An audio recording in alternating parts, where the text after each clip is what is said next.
This is Leafs Morning Take with Nick Alberga and Jay Rosehill. Now we've got a fight started here right off the bat with Rosehill. 30 minutes of live, nonstop Leafs talk starts now.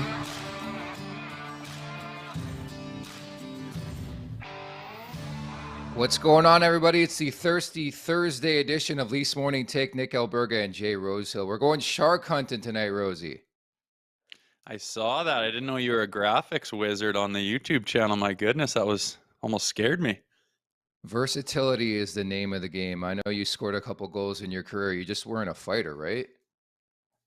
Yeah, that's something like that. We'll go with that. Remember to subscribe, smash that like button, leave us a review. Don't forget to visit theleafsnation.com for the very latest happening with the Toronto Maple Leafs. It's been busy, certainly in the first couple weeks of the season. Toronto back in action, a 2-day hiatus after that loss on Monday against the Vegas Golden Knights. They're back in action tonight, and note the start time for those of us out east. It stinks. 10:30 Eastern, or just after that puck drop. The Leafs in San Jose to take on the lonely San Jose Sharks, the lowly one, and they're also lonely. But 2-7-0, the Maple Leafs 4-3-0. It's got to be a must-win, doesn't it, Rosie? I think so, man. I mean, you're throwing Källgren in there, and it's a good time to do it. But it does have some of those tones of the Arizona game where But coming off that loss to Vegas, and I think they're a little bit frustrated with their inconsistency right now. So I think there'll be, like you say, more of a must-win attitude towards this game. At least you hope so. But it seems like it's been like a week since they played for some reason. I'm just sitting here waiting for them to get at her again. So yeah, it's about time we're ready to go tonight. But yeah, you guys out east, man, are the Leafs losing their pull in the league or what? I remember playing at like 4 o'clock out west, so that you guys are used to watching it at your 7 o'clock time. Guess no longer, hey? You're such a meat. It's because they're in San Jose. It's the Shark Tank. Their customary start times are 10:30 Eastern time. That's pretty much your answer, Rosie. No, sorry. I thought things were different when I played. Maybe it was just because I was there, I guess. I don't know. I got more pull than those dusters on the league this year. Couple shots in the mug will do that to you. CTE settled in nicely. We shouldn't joke about that. I should mention as well, on Wednesday, we caught up with pro poker legend and Toronto native, as you see in the thumbnail, easy for me to say. Daniel Negreanu will drop by. We'll play that interview in about 10 minutes from now. Calls Vegas home, but as we know, a big-time Toronto Maple Leafs fan. But first, let's get over the boards.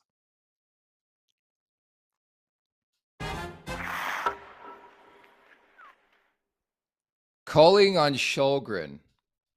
That is a bit surprising for me. I thought it was going to be your boy Sammy, but Sheldon Keefe announcing on Wednesday that it's going to be Erik Källgren, his second start of the season, surrendered 3 goals on 18 shots versus Arizona 10 days ago. Why is my question? Why is it Erik Källgren starting, Rosie? Do you have an answer for me? Because of the San Jose Sharks record, and they want to throw him in there and try to get him a win, and take the time to rest Samsonov when they can, and this just is a time to do it. Bottom line, they're a weak team, San Jose, so you're going to throw in your backup Tendy and rest your guy, and hopefully that you show up enough to get a win out of the deal. And in the meantime, Källgren gets some confidence in, and what are you going to do? Throw him in against a high firepower team and take that risk? I think you just get him in when you can, and they tried that against Arizona. It blew up in their face. I don't really think it was all his fault by any stretch, but put him in, try to get a win, and hopefully the boys show up a lot better than they did in that Arizona game. Yeah, but if I read in between the lines into this call, that means Erik Källgren's starting 2 of the next 3 games for the Toronto Maple Leafs, right? We know in this analytics era that you're not going to start your number one back-to-back. They play Saturday and Sunday in Los Angeles and Anaheim, respectively. So that means Källgren's starting one of those games. It's just perplexing in my world, and I think at the very least the Leafs better be a different team in front of him, maybe more of attention to detail defensively. He didn't look great in his first game. Again, as mentioned, 3 goals on 18 shots. But again, the team in front of him was absolute dog shit. But I'm just a bit more stunned at that because Ilya Samsonov has been so good, and it pretty much, again, guarantees. And unless they go, ahead of the odds and say, we're going to start Samsonov back-to-back, but I just don't see it. Every team does it these days. We saw it with the New York Rangers last night. Didn't go to Shesterkin in the back-to-back. So to me, Rosie, it tells me that Källgren's starting 2 of the next 3. How do you feel about that? I don't like it if that is what they ended up doing. I just don't understand why Yeah. you can't play a guy back to back. Like the players can do it and they're banging and crashing and shit. Like you're in net Yeah. and you're focused and then you get your recovery going, you stretch out like crazy and you get on the trainer's table and you play again the next night. Like you're a fucking professional athlete that's made to do this. I don't get why they're treated like they're porcelain these days. I get you don't want to hurt your goalie, but at this point in the season, I would play him back to back. I would put Källgren in right now tonight against the Sharks, and then I'd play Sammy back to back. Like, there's no problem with that in my mind. I don't know where this babying comes from. I mean, look at Martin Brodeur back in the day. He'd laugh his ass off at the fact that you can't play a back-to-back night. He played the whole goddamn season, and he stood on his fucking head, and he's flopping around like crazy, and he's a Hall of Famer. Like, why can't you? It's not that they're not made of sugar. Like, put him in the net and let him play hockey. It makes too much sense, right? But again, that's what teams have been trending and doing the last couple of years. But you're right. Every time I like to think back to the Marty Brodeur era where every game you knew Marty Brodeur was playing. That was the best position in hockey, Martin Brodeur's backup, because you just weren't playing. And odds are Chris Terreri was just probably partying and getting shit-faced on the road. Didn't have to worry about actually playing hockey, which is tremendous. We did see some new lines in practice on Wednesday before the team traveled to San Jose. They practiced in Vegas. So Kerfoot, Matthews, Marner, Robertson, Tavares, Nylander, Bunting, Yarncroke, Malgin. Zach Aston Reese looks like he's coming back into the lineup with Kempf and Engvall. And we've seen that combo before with Kampf and Engvall. And it seems like on the outside looking in, Wayne Simmons, again, the Wayne Trainer guy, and Nicolas Aube-Kubel. And as mentioned, Kyle Clifford on yesterday's show, a shoulder injury. He's on injured reserve. What do you make of those new look lines? Yeah, it looks whatever. It's, you kind of demote Bunting a little bit and try to strike up something going on in that top line. Kerfoot hasn't looked bad. I mean, every time I see him out there, he seems to be doing something positive. So give him a shot. I don't know if, I don't think it'll stay like that. I think they're just trying to kind of ruffle the feathers up and see if we can get Austin going a little bit here and break him out of his slump tonight, which would be a great time to do it, obviously. Throw Bunting down, see if Yarncroke can get something going. Zar down on the fourth and Engvall down. Engvall should be on the fourth line. Like, do something. Show me that you want to be in the press box. I know. Yeah. Show me you want to fucking be in this lineup. And here's the fourth line now. Go do something of value with your body and your energy and show me that you care and that you're trying like fuck. And then the rest of that stuff can start to come. Prove that you want to be there first and then work your way back up into the lineup. But I don't like taking Simmons out. I think their best game of the year by a million was the Winnipeg game, and it was all on the back of that style of play. I just think he should be there, but he's not. So whatever, you just got to kind of say, well, let's see how this goes. But obviously they're stirring some things up, trying to find some chemistry. And, I don't mind Kerfoot up on the top line right now, mix something up. Other than that, it's kind of like whatever type changes to me. Nothing that strikes my fancy all that hard. That was the best part about Pierre Engvall coming back in against Vegas. He did nothing. You think most players, you get health bombed, you're eating popcorn in the press box. I'm going to come out jacked with energy, ready to go. He was the same Pierre Engvall, right? Like, so I think if you don't get a response, I don't know why you keep going back to that well, yet here we are. It looks like Pierre Engvall is going to play once again. Meantime, as I teed up to start off the show, we had the opportunity and distinct pleasure to catch up with pro poker legend, Toronto native, lives in Vegas now. Here is Daniel Negreanu. Today's guest has won 6 World Series of Poker bracelets and 2 World Poker Tour Championship titles. On top of all that, he's a big-time Leafs and Golden Knights fan. It's Toronto's own Daniel Negreanu. Daniel, what's going on, my man? Check me out, right? All geared up. We got the Blue Jays who blew it. We got the Leafs who have been blowing it for 10 years. I got all kinds of blow it. And I got a Feel the Thrill jersey right next to me, too, from the Golden Knights. So I'm ready for this, whatever we're doing. Hey, what did you make of that? The Shark Tank, Phil Kessel, have yourself a career and a monster night, and he scores his 400th career goal, eh? Twice, right? He scored his 400th career goal, in Vegas the night before. I mean, how perfect, right? Because I was there at the game. Phil, oh my God, he ties the record and he scores right off the bat, and we're all cheering. And then like 5 minutes go by, and the Leafs it's almost like, bro, even though it might have been offside, just let this one go. This one's big. Let it slide. And you could see Phil on the bench laughing because Phil's always like, oh yeah, they're gonna call it back, right? Oh yeah, that's just how I run. That's like my bad luck or something like that. For him to then come back and do it like, in game 990 was pretty sweet considering he's only getting like 12, 13 minutes a night. Yeah, you're tight with this guy. What is he like behind the scenes? You got to tell us. See, I think Greg Wyszynski wrote a really nice piece about his travels from different states. I was quoted on for the Vegas portion, but like some of the stories you hear about Phil going throughout the years, in Toronto specifically, okay, you guys are in the media, but Toronto media can be cutthroat, and they can also just make shit up, like Steve Simmons did with the hot dog thing. So what's stuck in Toronto? Phil eats fat. He doesn't train. He's fat. He's lazy. He doesn't play defense. He doesn't care. All that's bullshit. Now, if you go to the gym with him, he doesn't need to do what you do because he's a natural freak. He's got leg strength like anybody who's worked out with Phil. Like there's a funny story that I think JVR tells in it where a guy comes out of the gym shaking his head going, what happened? It's like, I've been working out for a year, training, building muscle, everything like that. Phil's over there reading a magazine on the bench, weight bench, not doing anything. So he gives him some shit. And Phil says, you want me to lift? I'll lift. So Phil puts a couple extra plates on, does more reps than the other guy. And he looks at him, he goes, that good enough for you? And goes back to the bench and continues to read his magazine. I mean, he's a special individual, he's just a unicorn. It's like total enigma. And who would have thought, right? Cancer in his rookie year, and then Phil being Phil, for him to be the Ironman, it's kind of like just awesome. I love it too, because he just simply does not give a fuck, right? He's won 2 Stanley Cups. He's scored plenty of goals. He's done his thing in Arizona. Now he's a Vegas Golden Knight. Rosie, why don't you hop in here, bud?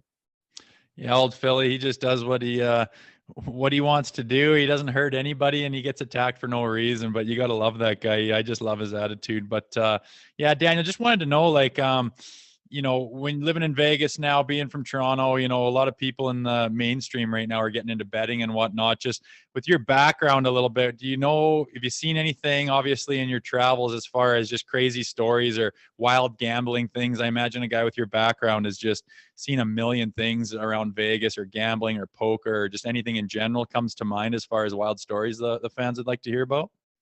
Well, listen, there's a billion of them, but there's one guy in particular who sort of became infamous for some crazy gambling stories. That's Phil Ivey.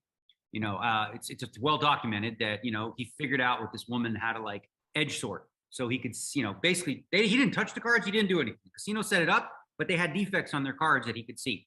He went to England, he won like 11-12 million, went to Borgata, picked up another 10, and really bad precedent set because he didn't cheat. The judges said he didn't cheat. They said, but we don't like it. So like he got screwed on both those deals, which was unfortunate. But Phil's a unique individual. I'll tell you one story real quick. There was a Sacramento Kings, San Antonio Spurs playoff game. So we got a private plane. We flew there. All right. And we're sitting on the floor. Right. And Phil just has to gamble. So he had a water bottle cap. Okay. And it fell off on the ground and he put his foot on it.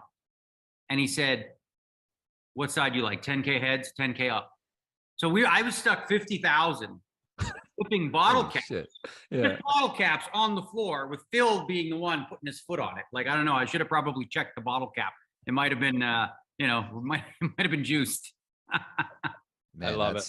That's crazy. What have you made in, from a hockey perspective? Obviously it's been a long time coming for the Maple Leafs. It's different now in Vegas. What's it like sort of living in Vegas and sort of the evolution of the Vegas Golden Knights the last couple of years? It's been amazing. It really has. This city, we didn't have professional sports, right? Everyone had the taboo about gambling. They want to come here. It's mob run. Well, gambling's everywhere now. Pro line, you can go to the grocery store and, and you bet whatever you want. So that sort of broke the ice, and now we've seen the Raiders come, we've got the Aces. I imagine it's a hop, step, and a jump before we get something like the Oakland A's and an NBA team, right? But I think hockey really worked in Vegas because of sort of what happened. We had that tragedy on October 1st. Where it was the mass shooting on Mandalay Bay. And so we had a week after, and they did a really good job of the intro of like every hockey player that walked out with a first responder, somebody who's there, and those are the heroes. And we appreciate them that way. And then we won, right? We're like, holy smokes, we got this team that meant like Deadspin, all these articles written about it might be the worst team of all time. Like it might be epically bad. And they not only they went to the Stanley Cup final, right? So what a great story. You got Gerard Gallant, you got this group of misfits or whatever. And for a lot of fans in Vegas, it's gone all downhill since there, like a steady decline of like, mixing and matching and patching and treating people poorly on the way out and trying to fix things that aren't broken and overcomplicating things and borrowing from Peter to pay Paul. Like, what do you mean? We're 12 million over the cap. What the hell y'all doing, bro? Relax, and getting rid of assets. So I think like if you looked at a couple years ago, we had an amazing tandem of Fleury and Lehner, right? And now, Lehner's hurt, Fleury's gone on to greener pastures, and we've got a rookie in Logan Thompson who's been great, and Aiden Hill. Lucky for them, I think, the Bruce Cassidy system. You just watch it; it's super goalie friendly. There's 4 men in a box right in front of him. Like rebound control is going to be like if he has any rebounds, it'll get cleared, which is a different than what we've ever had. I got PTSD watching that game because Bruce Cassidy has ate the least for lunch for the last decade as a Boston Brewer. And now he's with the Vegas Golden Knights. But you're right. That system is something else. I think you look at that roster, pretty damn decent still. They have Jack Eichel. They have Mark Stone. But from a fan experience, like how different has it been for you, as somebody who grew up going to the Air Canada Center, Scotiabank Arena to T-Mobile Arena? That place is bumping. Yeah, right. You go to like other arenas and you see golf clapping. No golf clapping in Vegas. Like people are in Vegas to party. Like I had a feeling, not a feeling. I knew that Vegas was going to do it glitzy, glamoury. They had that big video show in the intro and they get people pumped up with nighttime, dimming the lights, people dancing, people having fun. It makes sense that it's like that. I think, comparable might be something like Nashville, who gets it. But, Toronto was always much quieter and respectful. I remember many years ago, I think it was it Dave Winfield or Joe? I think it was Winfield who was playing in Toronto. He was like, make some noise, y'all. yeah. Don't be polite. Let's go. Yeah. Let's make this actually, home field advantage, if you will. But no, the games in Vegas are obviously a blast. A lot of people go that they're going for more than just the game. They're going for the atmosphere and everything that surrounds it. Rosie? So when the Maple Leafs come to town, Daniel, are you conflicted? You've got that, Vegas Knights team that you've kind of adopted, but being a Torontonian yourself and being in love with the Maple Leafs, are you conflicted or what do you do? Are you seen with a Maple Leafs jersey cruising around with your whole crew looking at you, or what's the story? Here's what I do. I wear this hat, which is the Leaf hat, and then I'm wearing this right here. I sent him a message as soon as it was officially got the deal. I said, "Which number are you going to be?" And he said 8. So I got this pre-ordered, and so I wear this with the hat, and I've been doing that ever since they come. And I don't know that I'm conflicted. Obviously, I've lived in Vegas. Frankly, what the Leafs did to me was when they traded Tuukka Rask, that was kind of the last straw for me. I was very upset by that. And I've seen them make a lot of trends towards the right direction. I think Kyle Dubas is doing a good job. Unfortunately, I hate Kelly McCrimmon. Like, I don't just dislike him, but I absolutely hate this human being. Like, I was happy that they moved on from DeBoer because I thought it was unfair they fired Gallant to replace him. Not that DeBoer was a terrible coach, but he just wasn't the right fit. And it was just sort of like rectifying a mistake in a way. But the next one that has to go is Kelly McCrimmon. This guy, he made a couple good deals this offseason, but overall, if you look at his track record the last few years, I mean, he gave away Fleury for nothing. Fleury traded later for almost the first round pick. Then he gives Pacioretty for future considerations and had to give them Dylan Coghlan. Like, if you look, he's getting fleeced in all these deals. And eventually you're kicking the can down the road. The cupboard will be empty. And we don't have an influx of young players. We've got very few high-end prospects. The only prospects that have played for this team really are Nick Hague, Zach Whitecloud, and now we have Kolasar on the fourth line. Other than that, you're not seeing, anything pan out from, the pipeline. And they were stocked. They were stocked after the expansion draft. And I get why they'd want to, speed it up a little bit and add a little some pieces here. But look what they did, man. You got Pietrangelo and Stone, right, in their 30s, back problems, older. Those contracts are not going to age well at 9+, right? It's going to be hard to move on from that. So I think that might be an issue sooner than we think. Do you think they've fallen victim to having too much success early, like you said, going to the Stanley Cup Finals right off the bat, and they don't really have the patience to wait to draft talent and to develop them and to come down the pipeline? They've got a mentality of we need to win right now because that's what we did right off the bat, and they don't really have the patience to do it so far. Yeah, absolutely. It's a little bit of that, but it's also the owner. Like, he does want to win. He did say, playoffs in 3, cup in 6, and this is year 6. But what I think happened was the team itself that we drafted, the intention was probably to move James Neal at the deadline, move whatever pieces, and then just, build through the draft. But how do you do that to a team that, at the All-Star break is in the lead in the division? Like, how do you strip this team now? Like, how do you make that case? So it sped things up rather than looking to shed guys. Now they're looking to add in years 2, 3, and 4. But they really sort of to some degree stripped the identity of the team. And I don't know that they necessarily got better as a result. There was guys like David Perron who would have stayed, and he went on to crush it, in St. Louis and now in Detroit. So not all moves are going to be perfect, but then you look at even the Eichel deal, right? Yeah. So we're in a vulnerable position where Peyton Krebs, Alex Tuck is hurt, but he'll be back. And we already have crazy number of injuries already. Now you're sending Tuck and Krebs for a guy who's out till February or so, and you don't make the playoffs. I mean, it's partly, they always talk about man games lost. I'm like, you literally bought man games lost, and it's going to, obviously with Eichel, and he was okay. He broke his thumb, whatever. It's going to take him time to get used to it too. So it was a question of, did we have the resources and the cap space to get rid of Tuck on a 4.25 and Krebs, who's another, one of our young prospects, for Eichel? I love getting Eichel, but I wonder if, maybe we just weren't in the position to do that with where we were at. What's your read on the Leafs this season? They seem to be disengaged.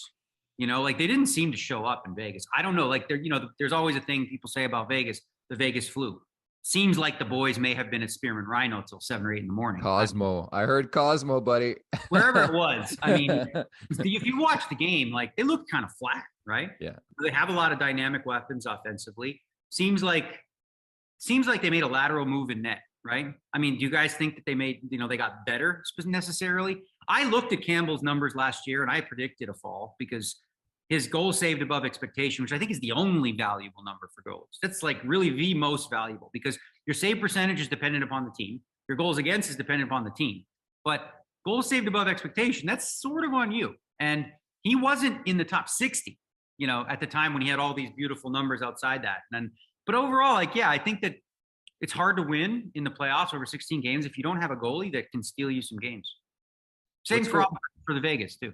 Yeah, no, and I think you hit the nail on the head. We've been going back and forth the last couple of weeks. I still have a shitty taste in my mouth. I don't know how you lose to the Arizona Coyotes. I know other teams have. I know Columbus did. Columbus is another problem in this league. But the Marlies would beat Arizona. Exactly. Like it just, and again, to your point, and people make that excuse, oh, just wait till the Stanley Cup playoffs. But I think the division is way better where they have to worry about the regular season now and win some games or they're going to be up against it. Do you agree with that? Well, you look at the division, right? The sort of the rumors of Boston Bruins' demise are not legit. Like, if you looked at the analytics, Dom Lucian, he had Boston as a top 5 team based on the analytics of the last few years. Obviously, they have some injury troubles. They're fighting through it. You got Tampa. Sure, they don't look great right now, but they turn the corner. They'll be fine. You got Florida. So your first round matchup, however it shakes out, it's reasonable to think like, they're getting knocked out in the first round again. It's happened before. And I do believe that there are skeletons in the closet. I do believe there's some PTSD. I believe you saw it, in the Montreal series or whatever. And they're like, oh shit, is this going to happen? Oh, are we going to fuck this up again? You could see it. You could feel it. It was palpable that, this was about to turn. Ever since the Boston 4-1 collapse in the third period, it seems like they have to get over that hump mentally. Yeah, I mean, I couldn't agree more. Just when you play for that team, there's like you say, a palpable feeling that's within the room, within the organization. Everywhere you go, you carry it with you, and it's because of that market that they're in, and they just keep shooting themselves in the foot and making that feeling bigger and bigger and bigger. And for years now, I think this will be like the 10-year anniversary of that collapse against Boston. I know that because I was in the delivery room my wife's given birth to my first son, and he'll be 10 this spring. So, I mean, it just keeps getting worse and worse. And all we can do as fans and analysts and everything else is sit here and hope that sometime they're going to break through. I mean, they put enough pieces together. They have a talented enough team to get to the second fucking round. And again, I really want to stop having this conversation, but yet to be seen. They sure are a frustrating team to watch. I mean, but as a team, like obviously, like I said, I don't think they really showed up in Vegas, but when you look at that core group of forwards, they're good. Like the defense with Giordano back there, like it's good. So really, like the glaring weakness or the glaring fear is, in that. And also the other concern is this. And I look at teams like Tampa Bay, like St. Louis, like Boston, and what's unique about them all is like they're sort of built for the playoffs, right? Colorado won because they're just more talented than everybody else. But like you look at these gritty, grindy teams. That's what 16 playoff games wins is like. It's not flashy fun. Like you look at Florida, you look at Toronto. Oh, they win 7-6, they win 7-5. That's not the same thing, right? Like that's not, unless you're Edmonton, Colorado, 7-6 games. You're not typically going to see that, right? So you would need to really clamp down and grind it out. And with they do have tons of skill. The question is, does it translate? Like I like same issue with Florida, and they went out and picked up, you know, Kachuk to maybe add some toughness or change the identity of the team. But Toronto, I don't know that, you know, the core makeup of it is, you know, playoff tough. All you can do is believe, my friend. Thank you so much for the time today, and we look forward to catching up in the future. Okay. All right, guys, have a good one. Thanks, Daniel. There you have it. Hope you enjoyed listening and watching that as much as we liked bringing that to you. That was a lot of fun, Rosie. Yeah, man, that guy's something else, eh? His brain is just constantly churning with facts and info and analyzing, and it's kind of funny because you can see where, you know, he gets that from being one of the best poker players to ever play. It's just the way his mind works, man, and it's pretty cool how passionate he is about hockey and to be in that market down there and helping kind of spread the. I think he helped a lot of people get into the game down there and spread the word about that team, and obviously it's been a success down there, so it's kind of cool. Loves his boy Phil Kessel. We all know that. The wrap up is brought to you by our friends at PointsBet Canada. Another dub, Rosie, on Wednesday. Tonight, I'm going to keep it simple. No shot props, no Austin Matthews anytime goal. Give me the over 6.5 plus 100. Battle of the backups. Capo Kakinen expected to start for the San Jose Sharks. 10 goals against in 3 appearances. And it's been against New Jersey, Chicago, and Nashville, not necessarily upper echelon teams in the NHL. And then again, Erik Källgren starting for the Maple Leafs, 46 goals against in 15 career NHL appearances. That's 3.07 goals per game allowed for Källgren. I think it's going to be a high-scoring affair. We've been waiting for a while for this for the Maple Leafs.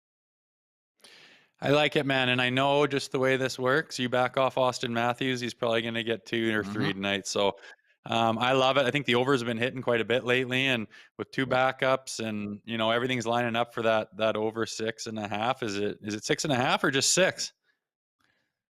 What's it say right there on the screen? That's 6.5, no? Yeah. Yeah. Nonetheless, Yeah. I like the over there. That's good money. So what are you, like 10-1 right now? Like you're fired up. Yeah. So I'm riding your coattails again, man. Thank you. No, I'm cooking, but again, you're going to have your ups and downs through the season. And to your point, I will sprinkle a bit of coin in Austin Matthews to score just because I want to see him score, but it's not officially my bet of the day. My bet of the day is over 6.5 Maple Leafs and the San Jose Sharks. With that, Rosie, I think we're going to wrap. I'm looking forward to this game tonight against San Jose. And I tell you now, it better be a much different team than we saw on Monday or else. Yeah, the consistency needs to start happening here. So why not start tonight, I guess. I'm going to sprinkle Matthews on top of your bet there too. And yeah, try to get some sleep after the game, you Eastern folks. You're going to be up all night, aren't you? Well, let's hope it's more appetizing to watch than the game on Monday night when they lost 3-1 to the Vegas Golden Knights. Again, many thanks to Daniel Negreanu, pro poker legend, for dropping by. For Jay Rosehill, I'm Nick Alberga. Thank you so much, for watching. Take care.